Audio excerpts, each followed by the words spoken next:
নিয়ে কিন্তু আন্তর্জাতিক পর্যায়ে গবেষণা হয়ে থাকে। বিজ্ঞানীরা কিন্তু এই বিষয়ের উপরে ব্যাপক অনুসন্ধান তথ্যপত্র সংগ্রহের কাজে ব্যস্ত থাকেন।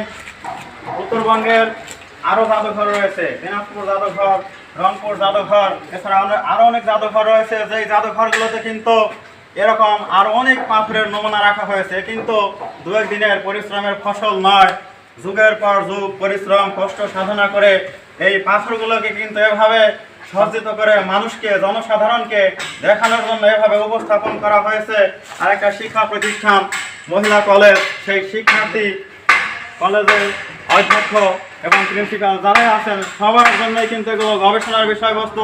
শিক্ষার্থীদের হাতে কলমে একেবারে প্র্যাকটিক্যালি শেখার জন্য কিন্তু এই পাথরগুলো খুবই গুরুত্বপূর্ণ।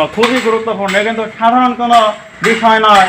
বাংলা এবং বাঙালির ইতিহাস, সেই ইতিহাসের সাথে জড়িয়ে আছে অনেক চমক।